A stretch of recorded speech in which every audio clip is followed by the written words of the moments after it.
Okay, so this is what we're gonna do now. So review lesson.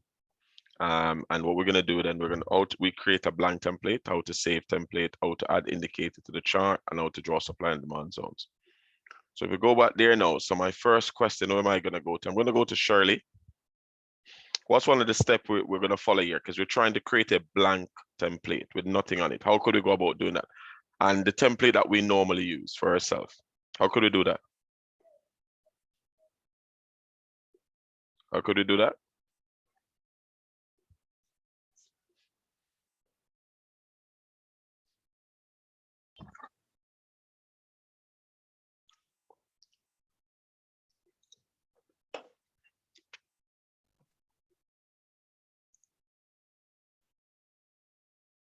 Okay. Okay. You want to have a go at it? Yeah, you right click on the screen. So right click on the screen, and then we go to. First of all, for what I will take off the grid. Okay, take out the grid, yeah. Then right click it. Okay, so it's still there. Then I'll go to, let me see, properties. Yeah, properties, yeah. Yes. Okay, and remember So we use candlestick, yeah. Carry on. Yes, yes. So I will go to colors. Okay, colors, yeah.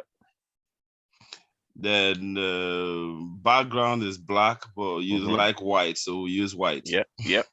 What was it called again? Bar up is lime. Foreground we use that as black, yeah. Black. Okay, sorry, I forgot that one. Yeah. Sorry. So bar up is I use green. Yeah. Then bar down I use red. Yeah. Then bull candle I use green. Yep. Then beer candle I use red. Excellent, thank you. Do you make any other changes to these below here? I did not change any of them though. Okay, that's fine. Brilliant. Those are the ones I did. Okay, brilliant. So now that we've got that, yep, this is our blank template now. But do we want an indicator if we say we want a blank template? So how could we remove this indicator here now? Okay, we go to charts. Yeah, I'm on the chart. Yeah. Go to chart on the top. No, I'm saying I want to remove this indicator. Remove it. This moving average indicator. You can right click on it. You can right click on the indicator itself. Yeah, and then go to. Let me see.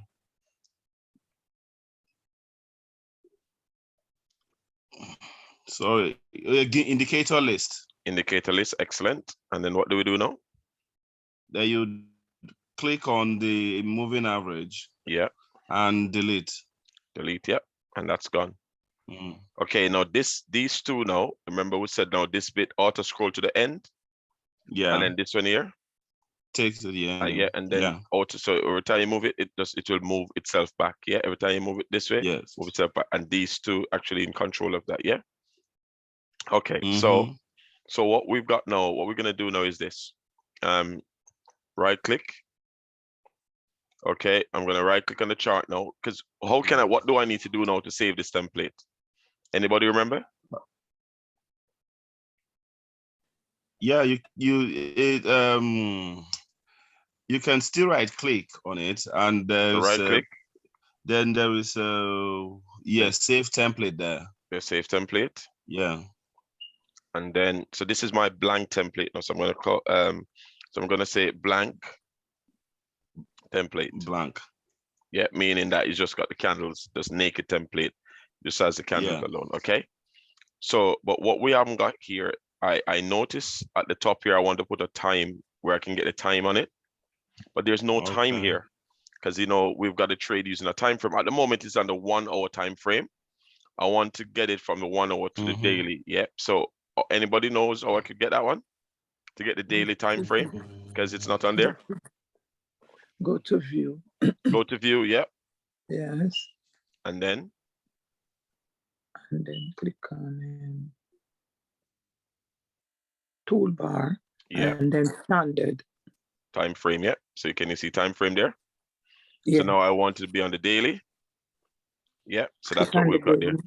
Yeah, so we're on the daily now, the daily time frame. Now what we're gonna do now, can I get somebody else now to give me the how can I insert the zigzag indicator, the color? It's called the zigzag color indicator. So is there anybody who could do that one? Anybody else would like to tell me how we go about inputting an indicator to the chart? Let me insert. So insert, and then go to indicator, yeah. Indicators, custom. I could scroll down, yeah. But this scroll down. Yeah, but this for me, right? This for me takes very, very long. I don't really like doing it this way, but let's show you another way we could have done it. We could just basically close the market watch, then go to view, and then go to navigator. So navigator will show you all of the indicators to the side, yeah? If you click on this expert advisor, you've got indicator list. And if we go into these are the standard ones, like the trend one, the oscillators, you know, and a lot of these, they're not, you know, it's just, you know, they're just they're, you know, what we call lagging indicators. And then we've got Bill, and then we've got, yeah, Bill Williams and so on. Yeah, but then it's in the example what we're going to find the sort of extra indicators. And the one that we're using is a zigzag color. So all we've got to do is double click on it to zigzag color, double click on it. And then we're going to we're going to highlight or check allow modification of signal. Yeah. In input now, I use the Fibonacci number, the 13, the 5, the 3.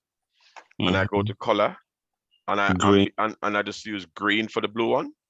Yeah, because that means up. And then I just click on this one. But I like the thickness to be a little bit more as well. So I just put the thickness about 3. Yeah. And then what I do as well, the visualization where I'm going to see it, I only want it on the monthly time frame, because the monthly time frame is going to give me a better understanding of where the market is likely to turn around, because there's a lot more data available. Yeah, so because there's a lot more data available, so I only check the monthly time frame. Okay. So I go and I click OK. So therefore, when I'm on the daily time frame, I won't see it. When I'm on the weekly time frame, I won't see it. But when I'm on the monthly time frame, I'm gonna see this indicator come on to it. You'll see it come on shortly. Yeah. But it's yeah, so it's actually loading. It's gonna load the indicator on the chart. Okay, just waiting for it to load. Okay, should load.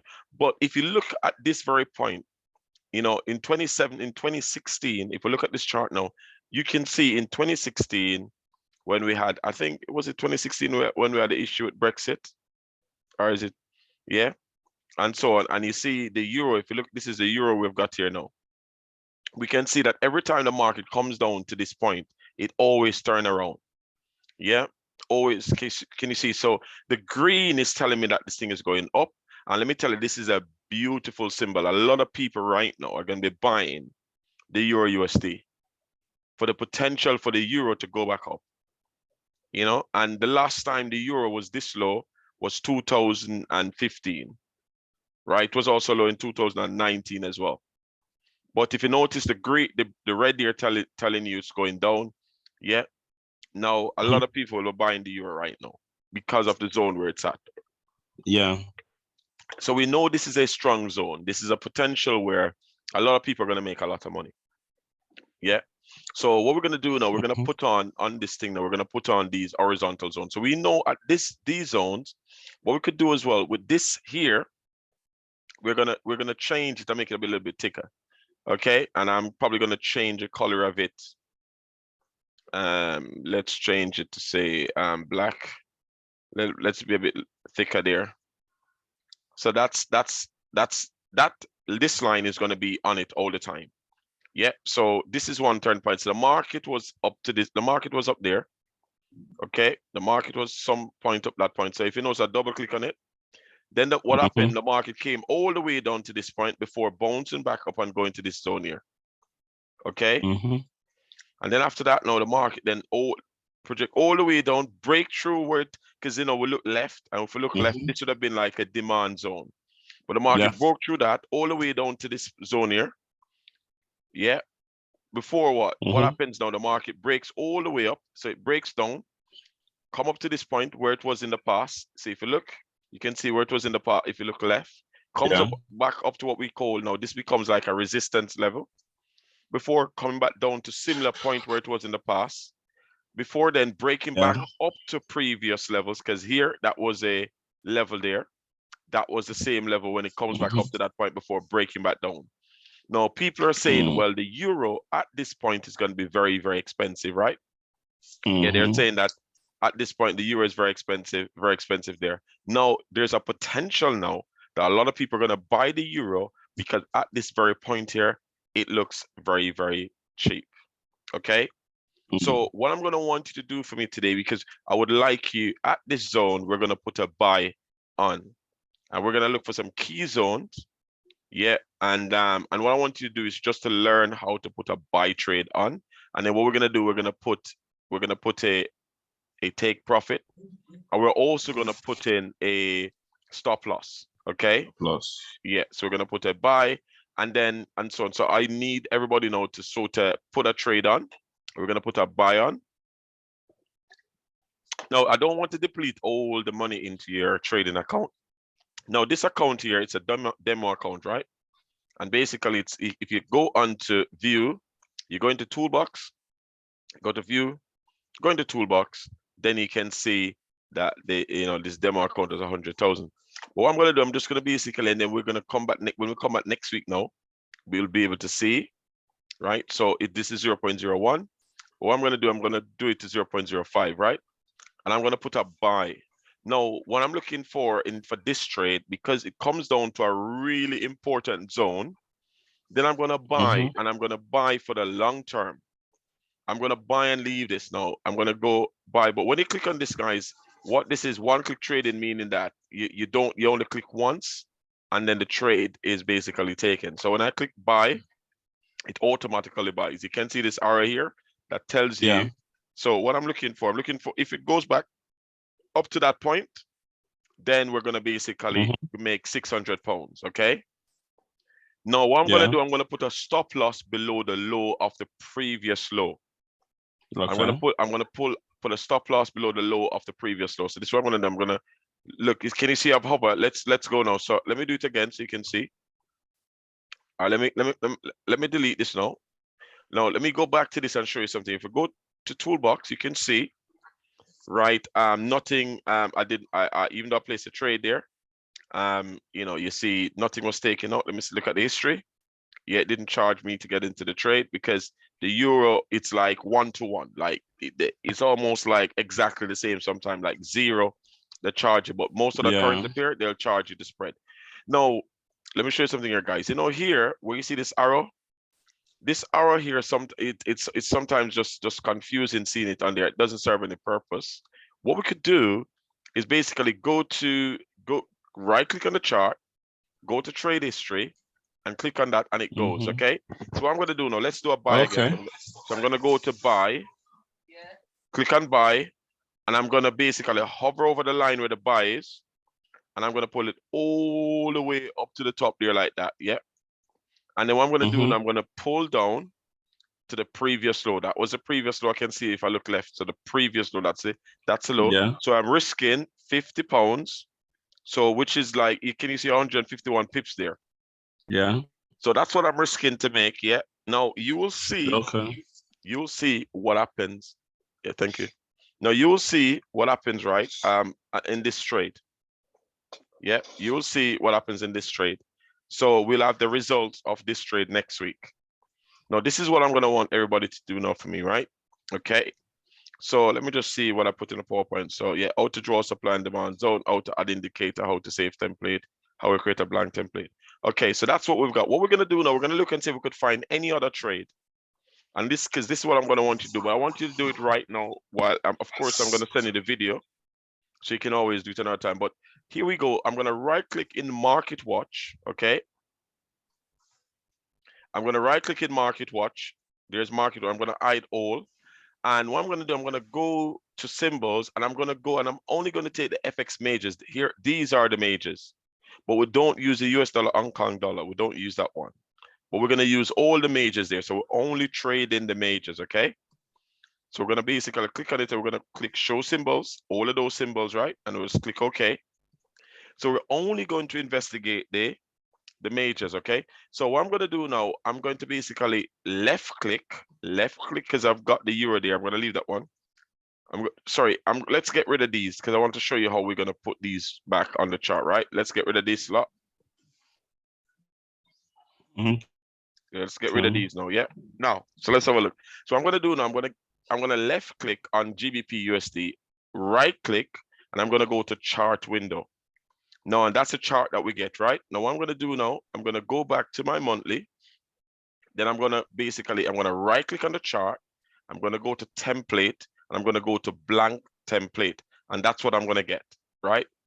Now, what I'm going to do now this time, because I'm using my color zigzag, I'm going to go, remember, let me see who can remind me now how we do this now. Now, Monique. Hi, Marlon. Yeah, hello. Do you remember how we got the thing on the chart?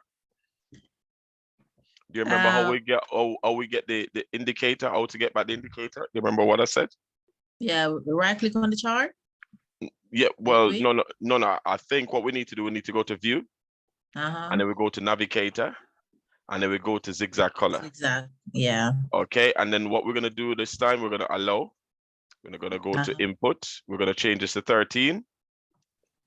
Yep. Then we're gonna go to color. We're gonna change this from blue to green because we want for up green. And then for this one here now, we're gonna, yeah, that's red. We're happy with that. We're gonna change the width to 3, and then we're gonna go to visualization. But once we've done this now, we don't have to do it again unless unless our file got corrupted and we've got to review it. So that's what we've got. So on the monthly time frame, now what we're gonna do, we're gonna save the template. Do you remember who saved template? Right click on the chart, save template. And then what we're going to do, we're going to click back on the blank template. We're going to click back on the blank template and we're going to save it. But this time we're going to save it and we're going to have the zigzag in it as well. Okay. So here we go. We're going to draw on the supply and demand zones that we've got here. Okay. And sometimes what we could do, because we want to display all the data, sometimes what we could do is we could basically make the chart smaller by going into zoom out so we can get all the data on the chart. Okay, it's still moving at the moment because the data is loading. That's sometimes the only disadvantage with the MT5.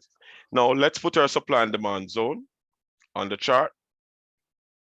Well, won't you be able to put it only when it's working or when it's complete? Oh yeah, when it's complete. But the thing is that because it's sort of already calculate where the zigzag is going to be anyway. But it's best to leave it until it gets all the data because you wouldn't want it to change because now, but you see, it stick with it anyway. True. Yeah. Yeah, so it's best to wait until the end though. That But you see how many years of data you see. And we're talking about 2008 when the Lehman brothers robbed people money and do all sort of dodgy stuff. Okay, so what we've got now, guys, let me see. We've got one up here. And just double click on, okay, actually guys, yeah, so I'm gonna show you why. I'm gonna show you something here. While we wait for that one to load, I'm gonna go back to symbols. Okay, now I'm gonna go back to view, go to market watch, yeah? I'm going to put another one on the chart. So we've got the chart window here, which is this one here. And then what I'm going to do, I'm going to go to template. I'm going to put it onto the monthly and I'm going to go to template. And what you're going to see now is this. We're going to see the blank template now, where with the blank template, it's going to put the zigzag color that we use to calculate or work out or find or locate our supply and demand zones. Okay. Now, a lot of people who trade and they do longer term trading, because we know the value of the euro and the value of the euro versus the US dollar, they can't just all of a sudden go out of sync significantly. because the economy is not that. Of course, American economy is actually recovered really well, you know, so the potential is there for it to even go further. But there is a cutoff point. No matter how good the American economy, no matter how good the European economy is, there are going to be points when the market will turn around. And for a long-term trade, yeah, but then, so what I'm going to be saying now, look forward, I'm going to look forward to seeing those trades that you've taken and taking a photo of those trades, and then also be able to see the profit and also put the profit target and also put the stop loss. And what is the stop loss? The stop loss is where if the market comes down to that point, then we'll come back to that chart in a minute. Let's say if the GBP is finished. Yes, seems like it's finished. Okay, so I'm going to do now, let's put the supply and demand zones. So here now, this would be the market went up to that point. This is all the way 2004 time. The market pulled on to this point before moving up to this point. Then the market broke through this point all the way down to this zone here. Okay, before pulling back. And you notice every time the market comes back up to this zone, comes back up to this zone here, and it comes up here twice before the market then breaks all the way down to this point. Of course, you could see the market was like here. Of course, you can see here the market was a bit like just sticking around there.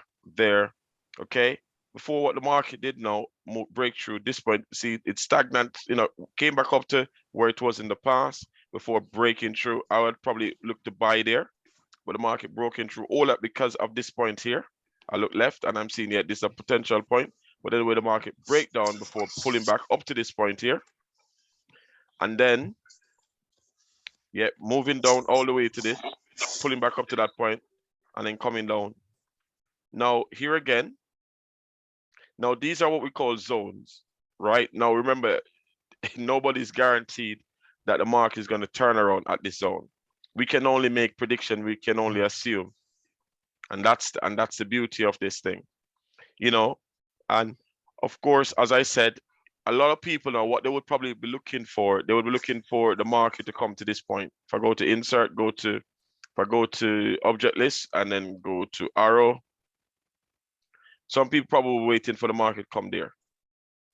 Okay, some people would then say, okay, I'm going to look to buy there if I'm a long-term trader, but I'm going to wait. Some people might say, okay, I'm going to buy at this point. I'm going to buy here. Some people might say, I'm going to buy there, right? And then I'm going to buy, but say a normal would buy 0.05, right? I'll explain all of that. But they said, if I normally buy 0.1 or 10 pence worth, if I normally would buy 10 pence worth, there, I'm not going to buy 10 pence worth. I'm going to only do 0.05 there. And then if it comes back down to this zone, then I'm going to do another 0.05. Because the potential is a fifth third, because it's been there before. And every time it's this is more like a really strong, what we call demand zone. So the potential of it going back up is great. If we go back to the daily time frame now, we can see, right? So what I'm going to do now, if I make this a bit smaller, zoom out, so there's a gap there that the market. So what I'm going to do, I'm going to look at this now. Now, this one I want you to do. This is a GBP USD. We're going to do the same thing again. We're going to buy, and we're going to move it all the way up to the previous level, okay? And what we're going to do, we're going to also pull down. So we hover over the line that we put the buy, and we're going to pull down like that. So we're risking to the previous low, the low that's to the left. We're risking this, if you can see it, this is 81 pounds we're risking, Well, we're risking 100 pounds to the previous low there. Mm-hmm. So we're risking 100 pounds there and to make 400 pounds. So that's what we call a 1-to-4 ratio. Okay, that's what we call a 1-to-4 ratio. Now, if I go back to the euro, now let's go and look at the trades and see what the trades are like. Now, if we go to toolbar, you can see this is it. So far I'm down I'm up on the euro USD 4 pence, and this one is down £1.31. You'll be able to see your trades, you'll be able to see a stop loss, you'll be able to see a target price, and so on. Now, what I would like you guys to do now for me is to go and do this now for me. We'll talk more about next week. Now we'll talk about the margin, we'll talk about the free margin, I will talk about equity, I will talk about balance, okay?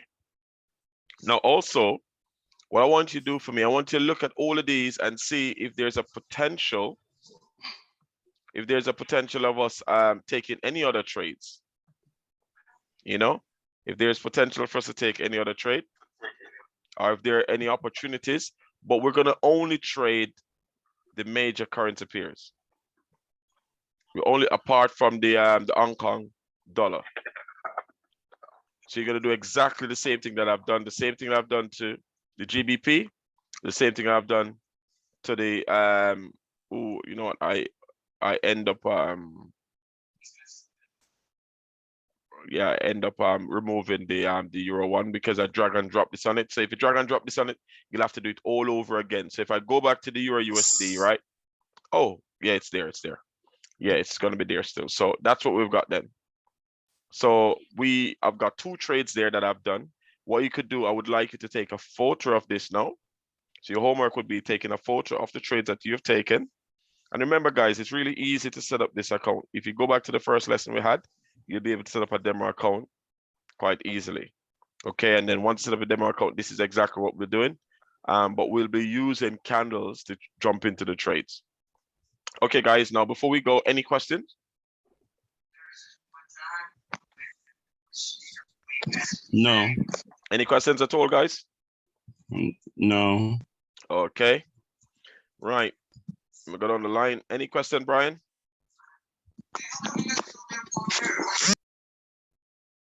You all right, Marlon? Yeah, good. Any question? No. I joined a bit late, but no, I haven't got no questions for now. But I'm gonna go back and look at the video. Yeah. I'm gonna send it right away so you can actually go away and play some trades. And then I'm hoping that next week everybody will be sharing with me the trades that they've taken. And if you could take the same trades as myself, and if you spot any more using the supply and demand zones, then you also go for the trade. Any question, Shirley? Yes, Marlon. The USD Gbp, it seemed to, when you load it on this, it seems to, I can't explain it, but the zone seems to cross right over. Okay. I'm not sure if you could explain why that is. The zone using using this indicator? Yeah, using the zigzag. Okay, so and which one, the Euro USD? No, the USD Gbp, I think it was. USD Gbp. Okay, so let's have a look at the USD Gbp then. Okay, left click. You don't want to, you don't drag it there and you put chart window. So let's go to the monthly. And then what we're gonna do now, we're gonna go to template, the blank template.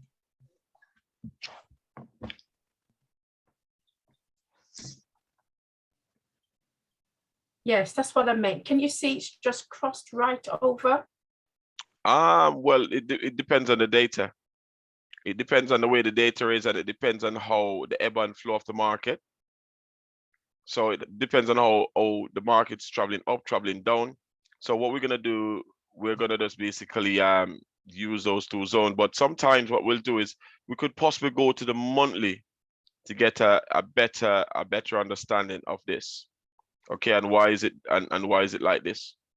Because from 2015, this thing went down, came back up, went down, came back up, went down. And I love the fact that you've seen what the data is like, But because to be honest, the line has not replicated. No, the zigzag line.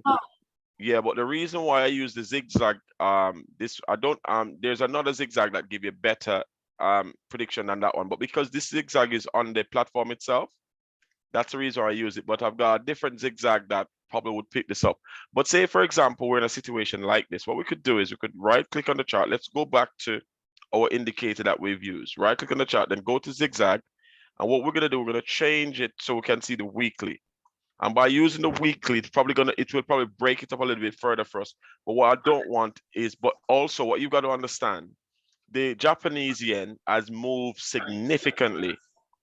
Yeah, it's just moved nonstop. It has been moving. The Japanese yen, just before the Russian war, right? It was 113 to 1. Yeah, with the US dollar. So it's almost like the Japanese GDP and the Japanese economy is just in tatters. The Japanese, they're not spending any money. The economy is just shrinking. It's actually deflating. You know, and no matter what the governor of Japan does, nothing seems to work, and he's been trying for many years now. So all is happening is that the currency keeps on deflating, and the currency keeps on depreciating, going down all the time. And that's the reason why I know since before the Russian war, you could use 116 Japanese yen to buy $1. Now it takes 130, 129. Yep. Now, in so many years, you know, the previous high was there.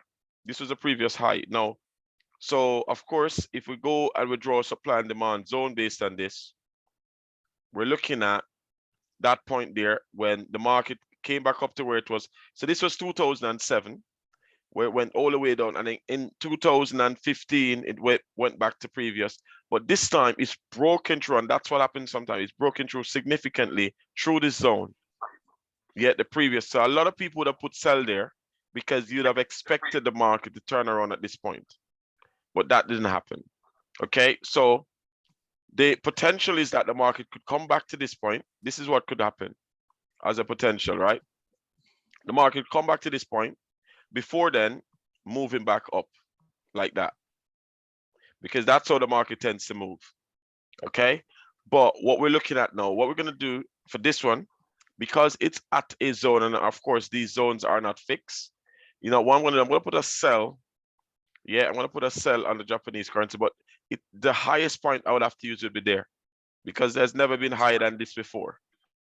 So I'm going to sell there because this is at a resistance level, and I'm going to pull it down to previous level there. So I'm going to pull it down. I'm looking to make 160 pounds there. And I'm going to pull it up. Now, one of the ways we could do this is use what we call an ATR, an average true range, but I'm not going to use that today because, you know, it's a bit too much there to go in one go. So I've moved it up to 121 to make 165, which is almost 1-to-1, which is not really good risk reward ratio, but I want you to see putting on the trades. Okay, so but then what we could have also done, we could have gone on the weekly, make the chart smaller, and that would give us an understanding, because look, there's a market every time it goes there, but this time it broken right through, and the potential is that it's going to move back to this point before moving up. But it's just the Japanese at the moment, their economy is in tatters, you know, is in tatters at the moment. So that's the reason why nothing's going well for them. One final quick question. Yeah. Why are the dates so far retrospectively? You know, like the highest I see is March 2022. Why isn't it current? Because we're in May now. Let me see. It should show you the current dates. I think if we let me see, if we go down further, it should show it to you still. It should show you if you go lower. So you see, because we're on the higher time frame, that's the reason why it doesn't say. If you go like lower, then it should show you, yeah. So the May and so on, yeah. Okay. But we're on the higher time frame because it requires, you know, and remember, we have actually projected to see what's going to happen over there, so we can put on, so because we could say like here now, we're expecting the market to do this. We expected the market to pull back down to that zone, and then before moving back up to where it is. And then if that's the case, then we're looking at then putting a sell there at that particular point, or we're looking at to put a buy there. But that's if there's somebody who do like sort of trend trading. But what I want is would like everybody to place these trades that I've taken, and then let's see how we get on for next week. So if you could go on now and do what you need to do to get this account ready and place the trades, okay? Let me see. Did I miss anybody in terms of asking a question? Gloria, any question? When you're finished, please, Marlon. Okay. Shirley? Call me out. Huh? No worry. I wanted to ask something, yeah, sir. Yeah. Because I'm using a different platform, yeah, but everything is working fine, as you have said. But it doesn't tend to show me, like, you know, when you dragged it up, Yeah. it showed you the amount you're going to make in profit and the amount you are risking. Yeah. Mine isn't showing me. Is there a way I can get it? No, because there, what has happened is what color is the background? my background is the same, but white background. And okay. And I also think the difference is this. My different one. I have to actually hover the mouse around it. So I've seen it now. Okay, brilliant. But also just make sure that if the foreground is black, or else you won't be able to see it. So if the background is white, the foreground has to be a different color for you to see it. So let me show you. If I change my foreground to say let's change to a different color like that. Then can you see if it's white, then you're not gonna see it. If that makes sense. Yeah. So go back to properties and we'll change that. Okay, guys. Now thank you very much. Sorry, my internet just seems to be messing up. Okay, no worries. Okay, guys, thank you very much for participation today, and I look forward to seeing you all next week. And your homework is to place these trades, take photos of it, and send it in the group chat. Thank you. Bye-bye.